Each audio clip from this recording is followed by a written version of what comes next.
Hi, I'm Dr. Kit Weathers, and it's time for the root tip of the week. But let's begin with the illusion of the week.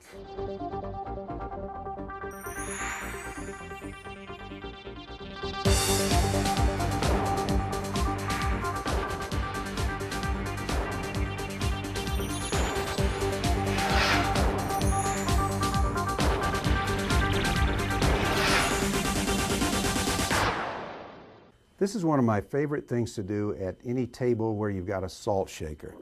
And you just pick up the salt shaker and you say, did you know that salt is magic and it can change the coin that you have in your hand to any color you like? So I've got a blue coin here. I'm going to set the salt shaker on top, and just by you telling me what color you want, it will change. The salt shaker is a little bit bashful, so we're going to cover it up with a napkin so it won't get embarrassed while it's doing this magic trick. So right now I want you to tell me, what color would you like this to change to? And no matter what they say, it doesn't matter, because we're going to change it to any color they choose. And the answer is 1, 2, 3, it changes to red. Well, actually it changed to nothing. I must have hit too hard because the salt shaker went right through the table. How do you do that? Very simple. To learn the secret to this and other magic tricks on this series, please go to endorootcamp.com. Okay, today's tip comes directly from the Root Camp, and this tip concerns ways to improve your success rate with the dreaded inferior alveolar nerve block. But here's what you've been waiting to hear. 98% of the time, you can get a hot tooth completely numb. There was a study done in the O journal, and they found using one injection of 3% mepivacaine would only get complete anesthetic 25% of the time. That could be increased to 98% simply by adding intraosseous anesthesia. The X-tip is a 3-part device, and it goes in a slow-speed handpiece. There's a little needle cover here. These two parts mesh together. There's a drill inside of a guide sleeve. And the way you use it, it's real simple. You put it in a 20,000 RPM 1-to-1 contra angle, and there are 3 steps. First step is you identify an injection site. I like to go distal to the tooth I'm going to be treating, although mesial would work as well.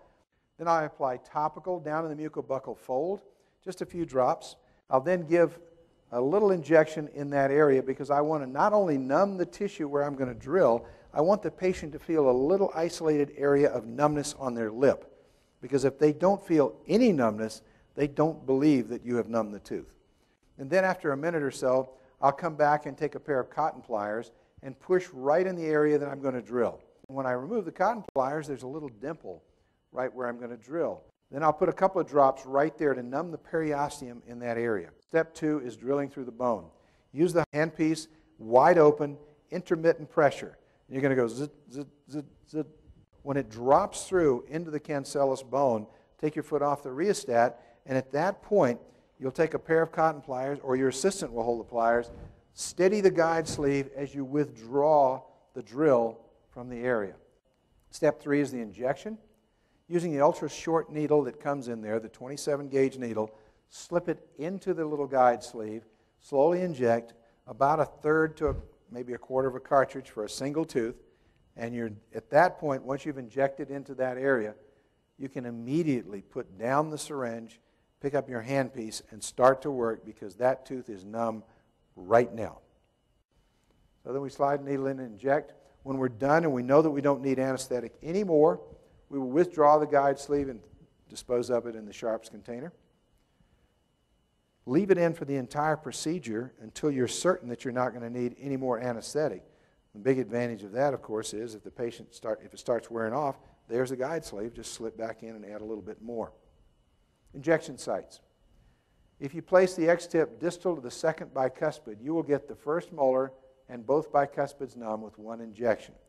As a rule, you'll get both teeth numb on either side of the injection, and if you give a full cartridge, you'll usually get at least 2 teeth on either side of the injection site. If you go anterior and you go distal to the cuspid on both sides, you will get 10 teeth numb both on the lower and on the upper. Distal to the cuspid on the upper gets the central lateral cuspid and both bicuspids with one injection.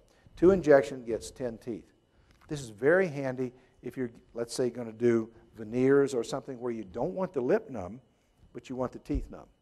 So they can still smile. You can see where the smile line is, see where the lip is going to be retracted, and yet have plenty of anesthetic in order to do your veneer preparations. Some benefits. You can use it to jumpstart your regular anesthetic. Let's say you're going to do a quadrant of inlays, onlays, whatever. You can go ahead and give your standard block and then come back and between the bicuspids give an intraosseous injection using the X-tip. The bicuspids will be numb instantly. And after that, you can start preparing those bicuspids. By the time those preps are done, the block will kick in and the molars are numb. So you can go ahead and finish the quadrant with no waiting. Instead of injecting and waiting 10 to 15 minutes for anesthesia, you can inject, start right away, and you never have to leave the patient. That's very efficient. Well, that's it for another edition of the Root Tip of the Week. I'm Dr. Kit Weathers, and I will see you At the next Endo Root Camp.